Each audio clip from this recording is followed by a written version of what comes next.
Oh, okay. Yeah, that's fine. All right, love you, bye. Okay, we should be good to go. Hello, everyone. This is Dr. Roger Paul. Tonight we're going to continue our study on paper 124 of the Urantia book. And we're on paper 124 of the Urantia book. We're in section 3, paragraph 8 in the newer books, and it's 1371.1 of the original books. So that's where we're starting. And I made a little flash screen here for the beginning of our videos. And I want to start out with something a little bit different tonight. Let me move this out of the way so I can see everybody first. There's Latch. Yo, hi everybody. I showed y'all a couple pictures of Sepphoris when we were talking about Jesus and his father going to Sepphoris, and that's what this picture is about. But I wanted to show y'all some other pictures I have on our main website that I did not put on the slides because it was a lot of pictures. Okay, so let me stop the share and reshare the website here. I can get the right one. I think that's it there. Yeah, that's it. Come on.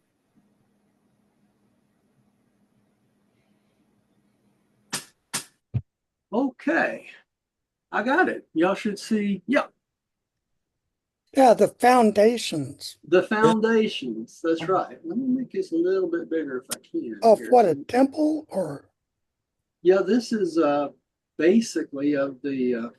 Let me move this out a little bit. This is of Sepphoris. This is coming into Sepphoris. If I remember correctly, let's go back up here to the. Oh shoot! I went too far. Gone too far. All right. Here's where it is. Sepphoris. Entrance to the main street. The Mona Lisa mosaics were gone, probably being displayed somewhere in a museum elsewhere. But what I wanted to show you, notice it says here, Joseph may have been hit by one of these falling when the derrick went. Right. Right? Yep.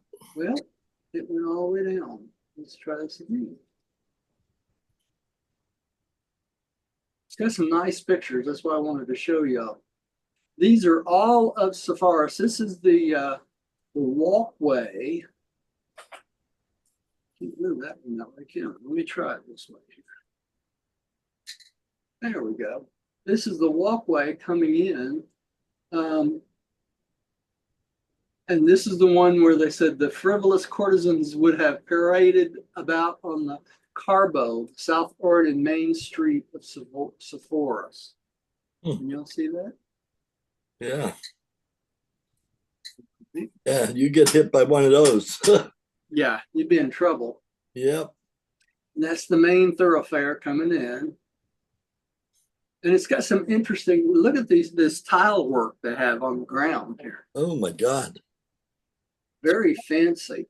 So Sepphoris was a very, advanced little town, little city, what they would go to. And you can see why Jesus was so impressed with the games and things like that. Even the artwork in Sepphoris, because he loved art so much, he would have loved to see the tiles and things like that. Look at this on the floor that everybody walks on. Wow. So I wanted to show you all these pictures. Look at the tile work on this. Beautiful, isn't it? Yeah. Jeez. Mm-hmm. Very nice. And this is interesting because this still has footprints in it. Ah, that's strange. Somebody couldn't wait. Yeah. Yeah. Yeah. And then this is some of the other tiles. You can see a man on a horse, the two men on horses here. And then one of the gods, half man, half horse. Yeah, I seen some of that when I was in Ephesus last year. Did you? Yeah, Oh, on the walls. It was pretty impressive. Yeah, you'd think this is 2000 Yeah. years ago, right? Yep. Right, we're way down here on this one. Okay, so let me change the share again. Go back to this one. Should be back ready to go there. Okay. Let's see here. Let me start reading out since there's only 5 of us tonight. So I'll start reading tonight. And notice here it's got Jesus's words in red in this particular one. I think I have some of the slides that set. I think I changed them to a little bit lighter color in some of the later ones because this is really hard to read in red. But the only time Jesus ever saw his father angry with him was the night in the room in the inn when, in the course of their discussions, the boy so far forgot the trends of Jewish thought as to suggest that they go back home and work for the building of an amphitheater at Nazareth. When Joseph heard his firstborn son express such un-Jewish sentiments, he forgot his usual calm demeanor and said, and seizing Jesus by the shoulder, angrily explained, "My son, never again let me hear you give utterance to such an evil thought as long as you live." And of course, Jesus was startled by his father's display of emotion. He had never before been made to feel the personal sting of his father's indignation. Excuse me.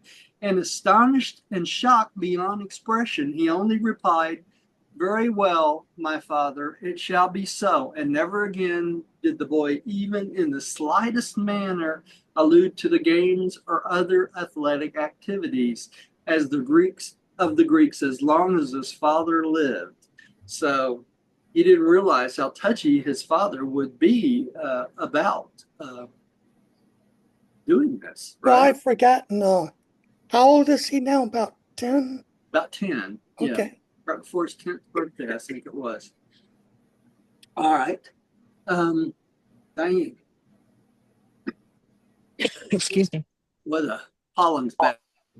Yeah. Later on, Jesus saw the Greek amphitheater at Jerusalem and learned how hateful such things were from the Jewish point of view. Nevertheless, throughout his life, he endeavored to introduce the idea of wholesome recreation into his personal plans, and as far as Jewish practice would permit, into the latter program of regular activities for his 12 apostles. And remember, later on, he would let the apostles off on Wednesdays for a recreation day, right, or to do other things. So he did do this with his own apostles. Yep. And Mother and I talked about that, and we read that Wednesday is the day that the Jews would marry. It Yeah, was a wedding day. the wedding day for the Jews, right? Yeah. Yeah. So it's a kinda- good day to take off. Yeah, it's kind of interesting how in America it used to be Fridays and Saturdays. Remember, people get married on Friday nights or Saturdays, pretty regularly. Let's see here. Bill, would you take the next one? Yep. At the end of this 11th year, Jesus was, how do you say that? Vigorous. Vigorous. Vigorous, well-developed, moderately humorous, and fairly lighthearted youth. But from this year on, he was more and more given to particular seasons of Peculiar seasons. peculiar seasons of Yeah. profound meditation and serious contemplation. He was much given to thinking about how he was to carry out his obligations to his family and at the same time be obedient to the call of his mission to the world. Already he had conceived that his ministry was not to be limited to the betterment of the Jewish people. So that being the case, he must have by this time, by his 11th year or so, started to realize his preexistence, and that he had a mission to the world. And even as a young boy, he decided that his mission was not just for the Jewish people themselves, but for the whole world, right? Right. Yep. Rodney, would you take this next one? So he was 11. He was 11. Yeah. Okay, 4. The 12th year, AD 6. This was an eventful year in Jesus' life. He continued to make progress at school and was indefatigable in his study of nature, while increasingly he prosecuted his study of the methods whereby men make a living.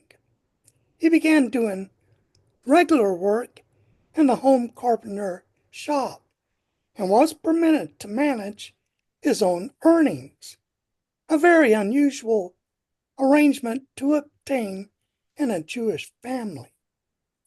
This year, he also learned the wisdom of keeping such matters a secret in the family. He was becoming conscious of the way in which he had caused trouble in the village, and henceforth he became increasingly discreet in concealing everything which might cause him to be regarded as different from his fellows. They tried to blend in as much as possible, right? Yeah. He's getting self-conscious. Yeah, he didn't want to cause problems with his family or everyone else, right? Yep. Letch, how you doing tonight? Would you take the next one, please? Yeah, okay. Throughout this year, he experienced many seasons of uncertainty, if not actual doubt, regarding the nature of his mission. His naturally developing human mind did not yet fully grasp the reality of his dual nature. The fact that he had a single personality rendered it difficult for his consciousness to recognize the double origin of those factors which composed the nature associated with that selfsame personality. Okay. So as he grew older, right, and his mind started changing, and he started to get little inclinations of his dual nature, right? He was trying to figure this out, who he actually was and that sort of thing. So, like any young person, he probably thought, well, am I a little bit nuts or what? What's going on here? Roger? Yeah. We know from our studies that the Heavenly Father gives each of us our personality. Right. Now, this is the personality of Michael that's within Jesus's mind. Right. So, obviously, the Father gives the Son, Paradise Son's, right, personality as well. Right. But the fact is that, Rodney, that the Paradise Sons or the Creator Sons personalities would be so different than just a regular personality as a human starting out. And remember, as a personality of a human starting out, our personality starts like a little embryo and grows as we go through life, right?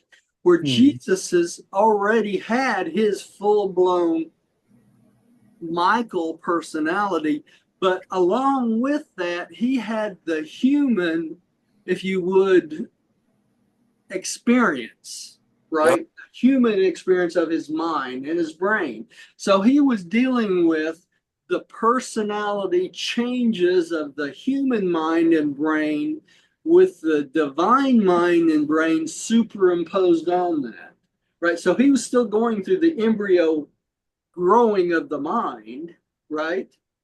Just like we do, But the problem is that he also had that superimposition of the divine mind of himself on top of that. And then he also had the communications of the thought adjuster, which is totally different. Yeah, no kidding. You know, you think about it. So he was really dealing with almost like a trinity, because we had God the Father as the thought adjuster. We had the human mind that was developing just like everyone else does. And then we had the personality of Michael before he became Jesus. So he had to deal with all three of these at the same time, right? God, a normal person might go mad. Really? I mean, you know, it's like having a split personality all the time. What I mean. Yeah. Yeah. How many times do we doubt things? Oh, really? Yeah. You know, can you imagine having three influences going on all the time?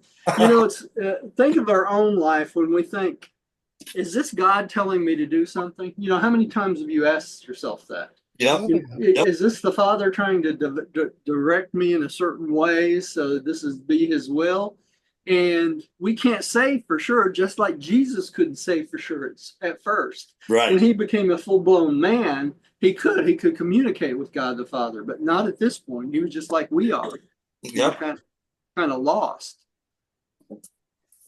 All right. Okay. Who's up? I am. I think it's Roger's. Yeah. Yep. Roger note taker guy, huh? Okay. From this time on, he became more and more successful in getting along with his brothers and sisters. He was increasingly tactful, always compassionate and considerate of their welfare and happiness, and enjoyed good relations with them up to the beginning of his public ministry. To be more explicit, he got along with James, Marion, and the two younger, as yet unborn children, Amos and Ruth, most excellently. He always got along with Martha fairly well. What trouble he had at home largely arose out of the friction with Joseph and Jude, particularly the latter. Remember, it was Jude that got in trouble with the Romans, right? Yep. Yeah. All right. All right, Diane. It was a trying experience for Joseph and Mary to undertake the rearing of this unprecedented combination of divinity and humanity, and they deserve great credit for so faithfully and successfully discharging their perennial responsibilities. Increasingly, Jesus' parents realized that there was something superhuman resident within the eldest son, but they never even faintly dreamed that the Son of Promise was indeed and in truth the actual creator of the local universe of things and beings. Joseph and Mary lived and died without ever learning that their son Jesus really was the universe creator incarnate in mortal flesh. Wow. So, Roger, you're muted, but could you imagine once they got to the mansion? To the mansion world? Yeah. Well, actually, Joseph got there before. Yeah. And he's like, wait a minute. It kind of reminds you of the Superman movies, you know, when he opens his shirt and the big Yeah. S is there. You know, that's super. Creator, man. I can't even imagine what it would be like to try to raise a son like this, right? Yeah. Be very, very difficult. All right. Let's see. Bill, would you take the next one? Okay. This year, Jesus paid more attention than ever to music. He continued to teach the homeschool for his brothers and sisters. It was about this time that the lad became keenly conscious of the difference between the viewpoints of Joseph and Mary regarding the nature of his mission. He pondered much over his parents' differing opinions, often hearing their discussions when they thought he was sound asleep. More and more, he inclined to the view of his father, so that his mother was destined to be hurt by the realization that her son was gradually rejecting her guidance in matters having to do with his life career. And as the years passed, this breach of understanding widened. Less and less did Mary comprehend the significance of Jesus' mission. And increasingly was this good mother hurt by the failure of her favorite son to fulfill her fond expectations. Wow. So he never did live up to her expectations, did he? Nope, no, he didn't. Mhm. Wow. All right. Now, Rodney, would you take the next one, please? Thought that was curious. Yeah. Joseph entertained a growing belief in the spiritual nature of Jesus' mission. And but for other more important reasons, it does seem unfortunate that he could not have lived to see the fulfillment of his concept of Jesus' bestowal on earth. Wow. Makes you wonder, doesn't it, that if on the mansion worlds when Joseph got there, if they had some kind of replaying, like a video or something where the world was, the mansion worlds were watching as things were happening. You know what I'm saying? Because it was so important to everybody in the universe. So it would have been interesting if Joseph, once he got there, could see his son play out all these things as it was happening. Yeah. Your alarm's going off, Roger. No, I think it's Letch's. Are they breaking Yeah, into your there house? was an alarm in our building. It's gone now. Okay.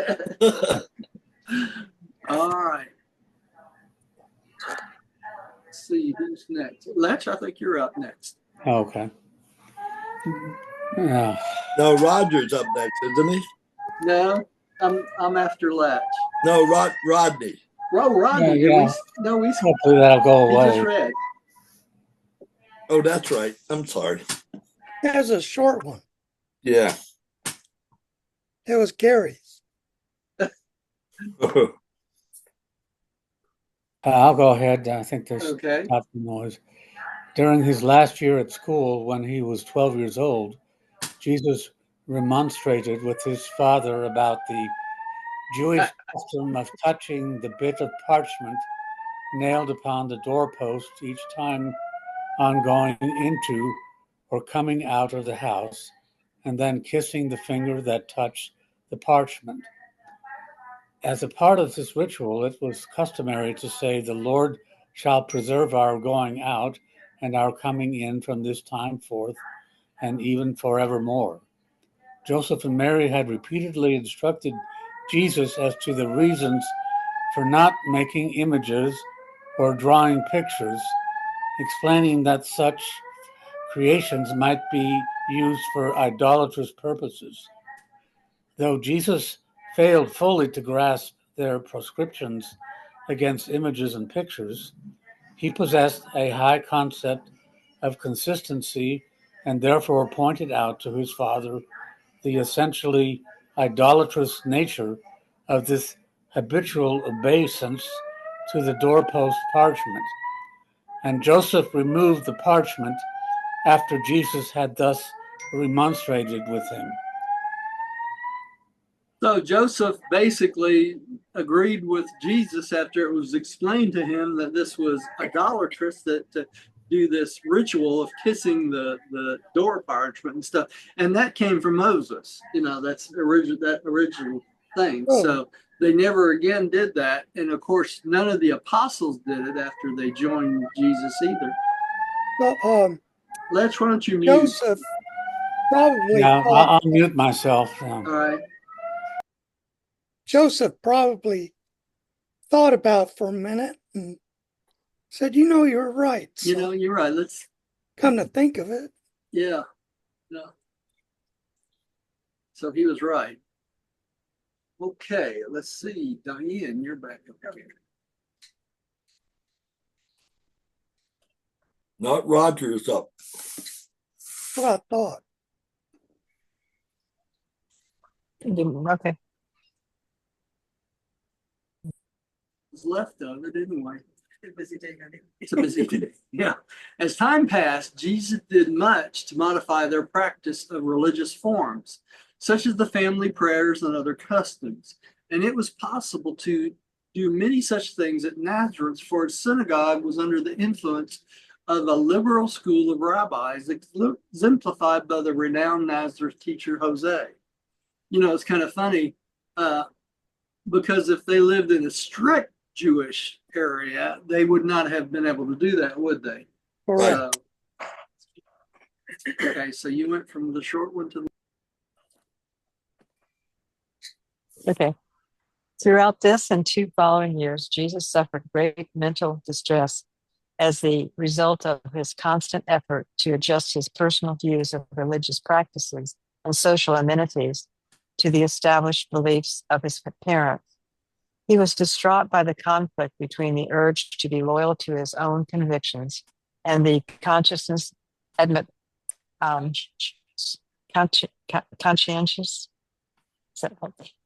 what's the next one? Conscientious admonition.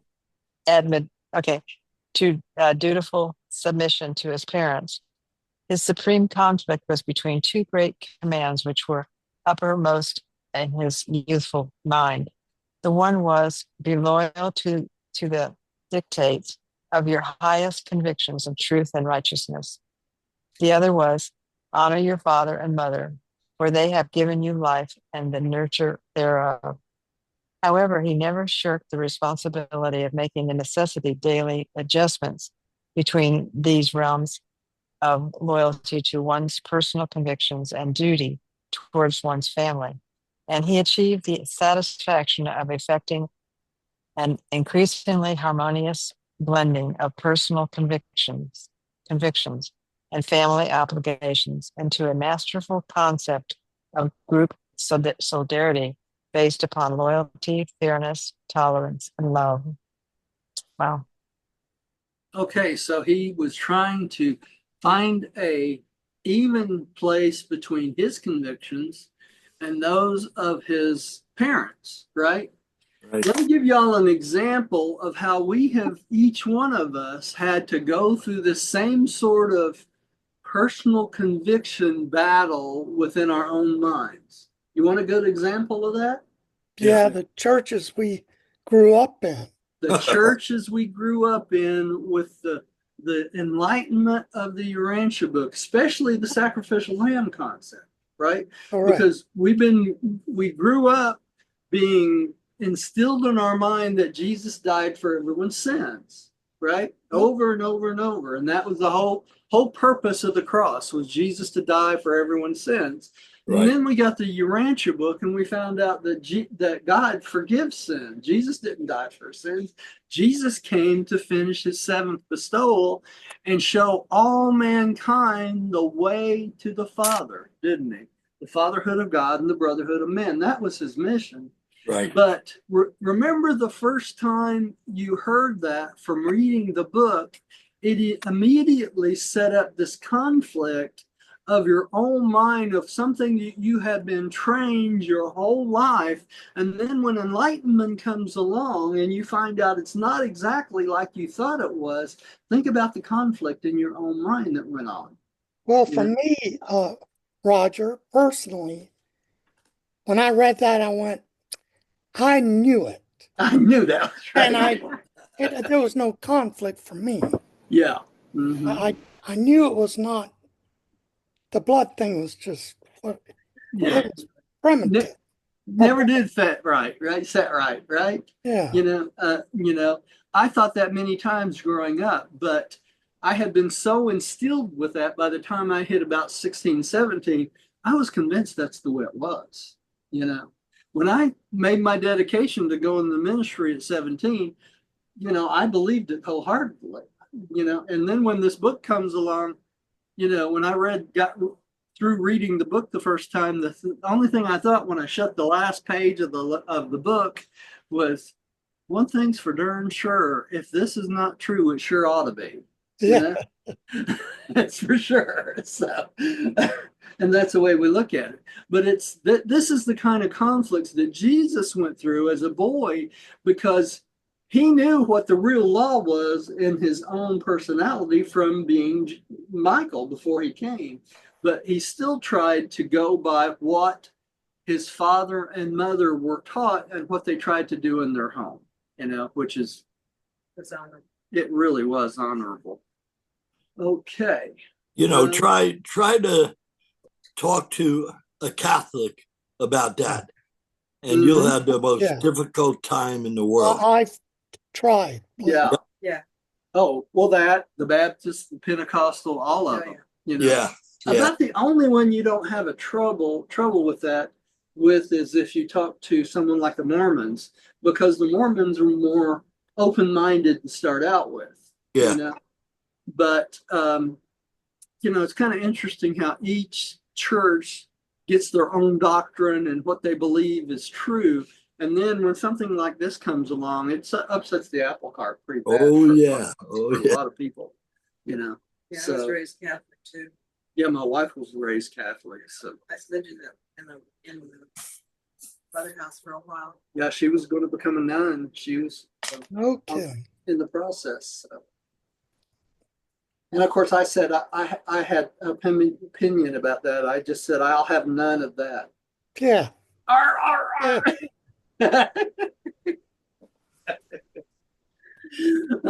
Anyway, let's go on. I think you're up, Bill. Yep. Number 5, his 13th year, AD 7. In this year, the lad of Nazareth passed from boyhood to the beginning of young manhood. His voice began to change, and other features of mind and body gave even evidence of the oncoming status of manhood. Probably got a beard by then, wouldn't you think? So, yeah. Probably. More than likely. To do with the physical. Right. Okay. On Sunday night, January the 9th, AD 7, his baby brother, Amos, was born.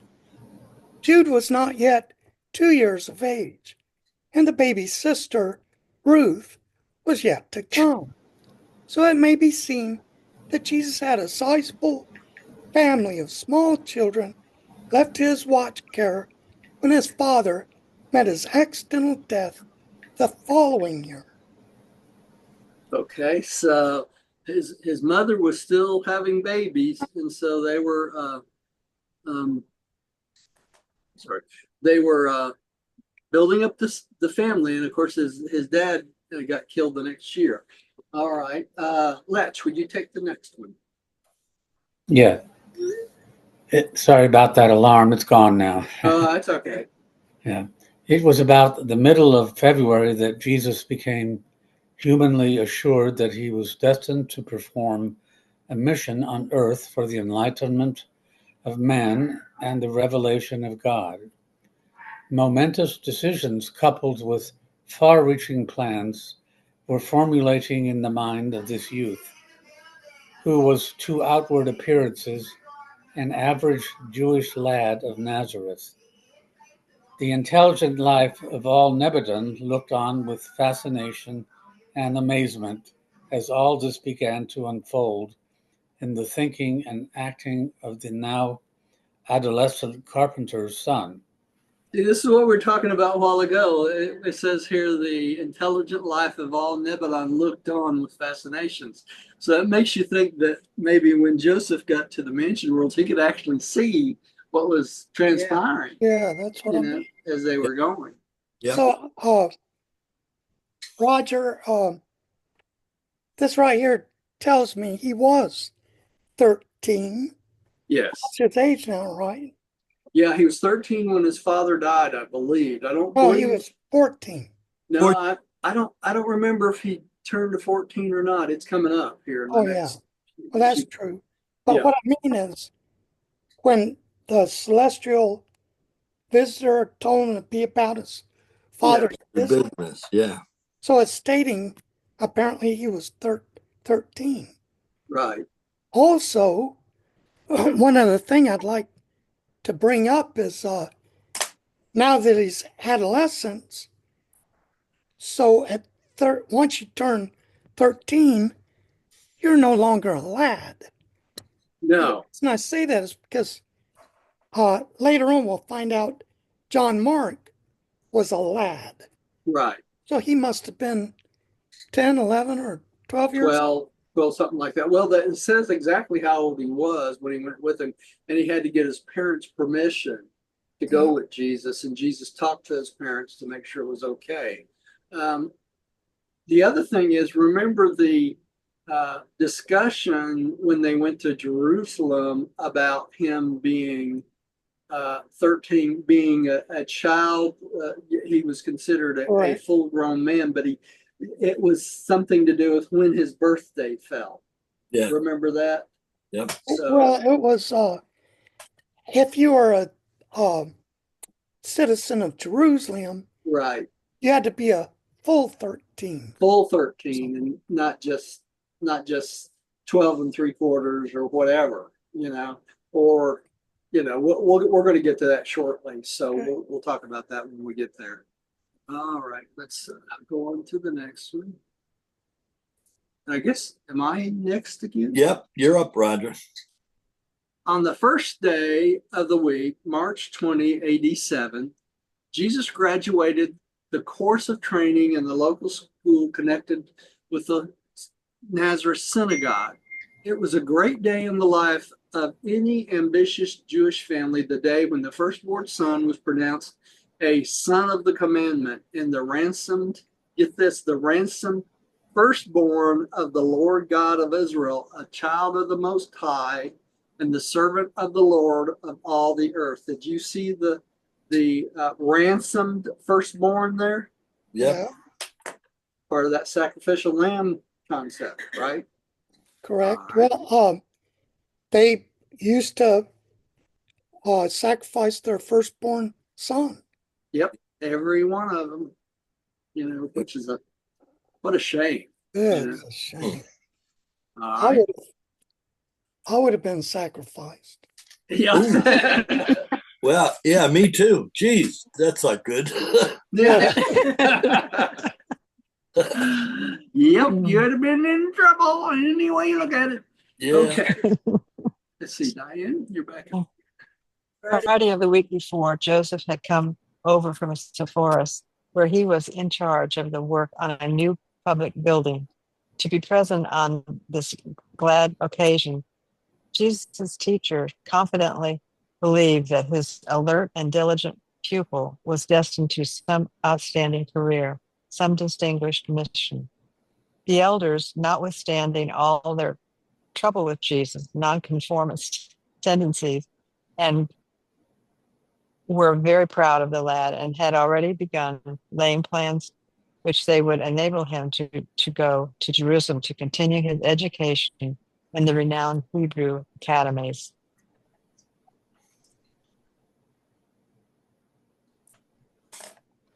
Roger's muted. Yeah. So all his teachers and all the everyone there in Nazareth was excited for him to go off to Jerusalem to fulfill his destiny, whatever that was, And here, this is the picture again on the road to Sepphoris, where he was in charge of work on the new public building, and that's where he actually died too, I believe, in Sepphoris. Where is Sepphoris? Well, they told us at the beginning of this paper, it was not that far. I hate to say this, but I think it was like 4 miles from Jerusalem, something like that. But I could be wrong. Don't quote me on that, Okay. There's a picture down here that shows us here. Let me bring it up. I don't want to miss. That was the Greek city, right? Right. Yeah, it would be down toward this is a the picture Jordan of River. it, but I don't think it's big enough for us to see here. Southeast of Nazareth and before the Jordan River. Yeah. Yep. We see it in another picture down here. Let me go down to this other picture. No, that's the journey to Jerusalem coming up. All right, it doesn't have Sepphoris on it. Let me see if I can. No, I can't see it on here. Sorry, y'all. That's all right. That's all right. All right. And then next here. All right.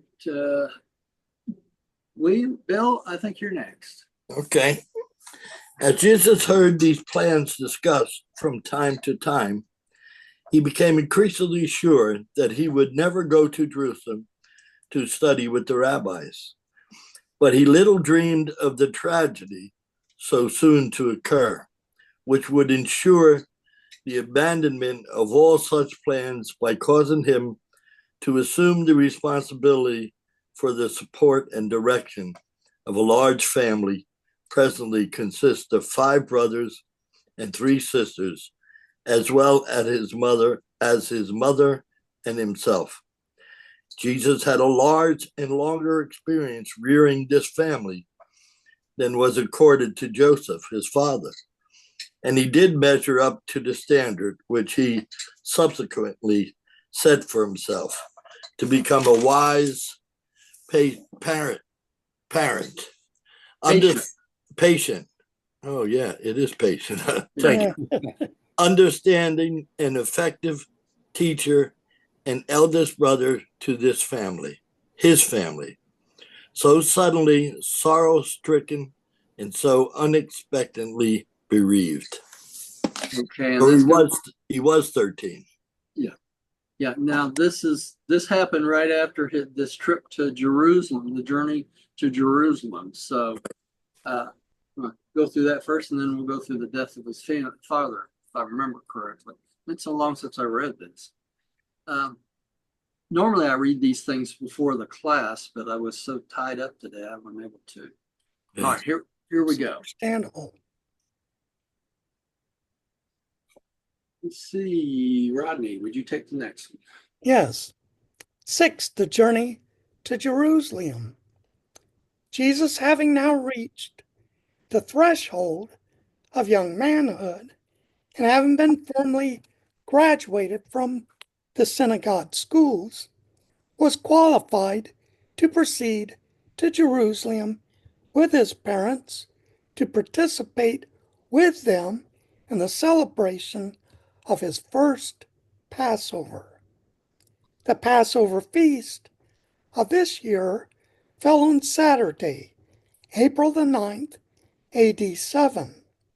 A considerable company, 103, made ready to depart from Nazareth early Monday morning, April 4th, for Jerusalem. They journeyed south toward Samaria, but on reaching Zezreel, they turned east, going around Mount Gilboa into the Jordan Valley in order to avoid passing through Samaria. Joseph and his family would have enjoyed going down through Samaria by way of Jacob's Well and Bethel, but since the Jews disliked to deal with the Samaritans, they decided to go with their neighbors by way of the Jordan Valley. And what's the other reason they didn't go that way? Because they'd also have to deal with the pagans, right? Where they wouldn't the direction they went. So that's part of the decision, I'm sure.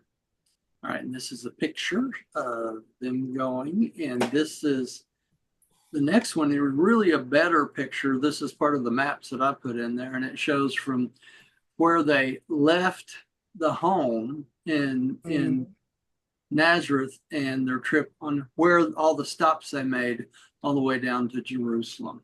That's okay. Cool. And it puts over here is the dates in which they stopped at each one of these. Okay. Yeah. Roger, I'm curious. Yeah. The Samaritans back then, were they like a darker colored person? Yeah, they would have been probably a darker colored person, and they weren't considered Jews. They were considered Gentiles. Correct. So any association with the Gentiles before Passover would contaminate the Jews, so they couldn't participate in the Passover, right? So that's why they wouldn't do that. Now we know as a society that's not the case at all. right? Well, of course. You know, you can intermix with anyone you want, but back then the Jews believed that if they had any contact with the Gentiles during the week before the Passover, then they would not be able to celebrate the Passover, certain areas of the Passover anyway. So I had read somewhere, I don't remember where it was, but it might not be true, but I read that the Sumerians decided to stay behind during the Babylonian captivity. And yeah, for that reason, the Jews were unhappy with them and their practices during that time. yeah, Yeah. yeah, it's true. So they cut them off, right? Yeah. Yeah. Yep. All right. Let's see. Letch, would you take the next one? Okay. The much dreaded Archelaus had been deposed, and they had little to fear in taking Jesus to Jerusalem. 12 years had passed since the first Herod had sought to destroy the babe of Bethlehem, and no one would now think of associating that affair with this obscure lad of Nazareth. Okay, so he was gone and his son took over, right? Yep. And by this time, so they didn't have to worry about them killing Jesus any longer. Of course, they probably thought they killed the babe that they were looking for when they wiped out all the children, right? Maybe I should point out they just called Jesus a lad again. Yeah. So even Yeah. at 13, He was maybe considered it a was, lad. they Yeah. were lads until they took the solemn ceremony, Yeah, maybe so. become citizens. Yeah. Could be. Yeah. Yeah. All right. Before reaching the Jezreel Junction, and as they journeyed on, very soon on the left, they passed the ancient village of Junem. And Jesus heard about the most beautiful maiden of all Israel who once lived there, and also about the wonderful works Elisha performed there. In passing by Jezreel, Jesus' parents recounted the doings of Ahab and Jezebel and the exploits of Jehu. In passing around Mount Gilboa, they talked much about Saul, who took his life on the slopes of the mountain, this mountain, King David, and the associations of this historic spot. Now, an interesting point about this paragraph I want to bring up. Notice they talk about how Saul took his own life. Yes, You know, that's what? Suicide, right? of course. Yep. And we know that's a no-no, right? Yep. But they never mention anything about that. Have you noticed that? What do you mean? Well, it wasn't right. I don't care what kind of situation King David got into, but it did not give him the right to take his own life. Yep. Well, he had dementia, I believe, very badly. He may, honestly, he may have, but that still doesn't give you the right to take your own life. Right. Supposedly Samuel cursed his mom. Yep. Yep. Yeah. He did. Yeah, he did. So, Yeah, and there's a series on TV now. Yeah, I was going to suggest The House of David. yeah. Yep. That's really cool to watch. Yeah, it is. I'll have to check that out. I hadn't seen it. It's on Prime. Oh, Yeah. is it? Okay. On what? Right. They take a lot of leadways because it's a movie. You know that. Oh yeah, they always take leeways. Yeah, yeah. Yeah. And the giants are Yeah. like 20 feet tall. Yeah. You know, they're about 10 foot tall. Yeah. What's the name of that again? House of David. Of David. The House. The House of David. It's on Prime? Yes. Yeah. Yep. And here is a map, and it's pointing out Scythopolis. All right. Let's see here. Oh yeah, there it is. Yeah. Yeah. Okay. That's a good map. Did I cut it off too soon? Yeah, you did. Oh, okay. Sorry. Let me go back up here so you can see it again. That's a good map. Yeah. Yeah. Yeah, it's pretty good. Yep. Okay. All right. Let's see. Diane, are you up next again? Did I just read? As they round the base of Gilboa, the pilgrims could see the Greek city of sarcophagus on the right. They gazed upon the marble structures from a distance, but went not near the Gentile city, lest they so defile themselves that they could not participate in the forthcoming solemn and sacred ceremonies of the Passover at Jerusalem. Mary could not understand why neither Joseph nor Jesus would speak of the Sapopoulos. She did not know about their controversy of the previous year, as they had never revealed the episode to her. Hmm. Okay, so when they had their disagreement, they never discussed it again, did they? Yeah. Right. Okay. Why tell Mary about it? Yeah. Just upset her. All right. Bill, would you take the next one? Yep. The road now led immediately down into the tropical Jordan Valley, and soon Jesus was to have exposed to his wondering gaze the crooked and ever-winding Jordan with its glistering and rippling waters as it flowed down towards the Dead Sea. They laid aside their outer garments as they journeyed south in this tropical valley, enjoying the luxurious fields of grain and the beautiful Oleanders. oleanders laden with their pink blossoms, while massive snow-capped Mount Hermon stood far to the north, in majesty looking down on the historic valley. A little over 3 hours travel from opposite Sepulchres, they came upon a babbling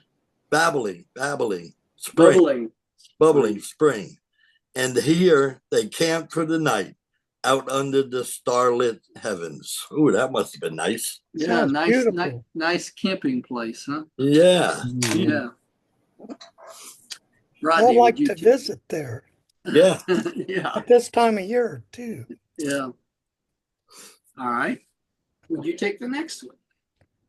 On their second day's journey, they passed by where the Jabbok from the east flows into the Jordan.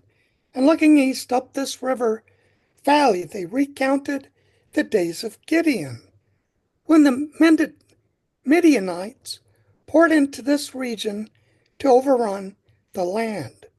Toward the end of the second day's journey, they camped near the base of the highest mountain overlooking the Jordan Valley, Mount Sartaba, whose summit was occupied by an Alexandrian fortress where Herod had imprisoned one of his wives and buried his 2 strangled sons. Oh, nice family to be in, huh? Yeah. Nice. All right. Let's see. Letch, would you take the next one, please, sir? Okay. The third day they passed by 2 villages, which had been recently built by Herod, and noted their superior architecture and their beautiful palm gardens. By nightfall they reached Jericho, where they remained until the morrow. That evening Joseph, Mary, and Jesus walked a mile and a half to the site of the ancient Jericho, where Joshua, for whom Jesus was named, had performed his renowned exploits according to Jewish tradition. Okay, so he got to see where his namesake was. Yep. Right? All right, let's see. 9:54. I'm wondering if we should quit there tonight. Let me see what we got left here. Yeah, we won't get through this. Let's quit there tonight, and we'll start up there next time. I was enjoying the trip. Yeah. Me too. We'll finish it on Tuesday. All right. I think what I'm going to do before Tuesday is I'm going to go through this and print out all the stuff that the maps and all. Yeah. So I have it in front of me. Yeah, you review it as we go, right? Yeah. Yeah. Good idea. Mhm. Okay. Well, they're all there. They're in the slides and they're on the website both. So you can get them either place. All right, let me stop the share and share the prayer.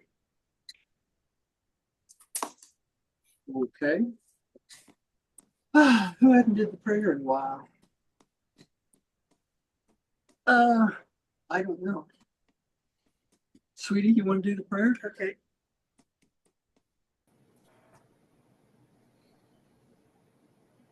I believe that God is my paradise Father, and that only by faith am I saved. No sacrifice is necessary. By this same faith, I became a child of God, and know that all men and women are my brothers and sisters. We know the Son of God, the sovereign of our universe of Nebadon, as Christ Jesus, Christ Michael, Jesus of Nazareth. By allowing the will of God to become my will, I will someday stand in the presence of the Paradise Father. In the name of Christ Michael, Jesus of Nazareth. Amen. Amen. Amen. Good.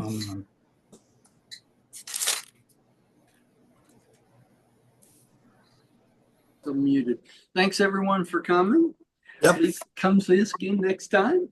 And night everybody on YouTube tonight, or not YouTube. remind yourselves to go and subscribe. Facebook's what I was trying to think. If you not subscribed, please go do that. Hit the like thing. Get us some up on the thing a little bit. That'd be great. Yep. Okay. Love you guys. Appreciate it. And we will see everybody next time. Tuesday. Love you guys. Thank you. Good night. See you Tuesday. Yep. Okay. See you Tuesday. Sounds like a plan.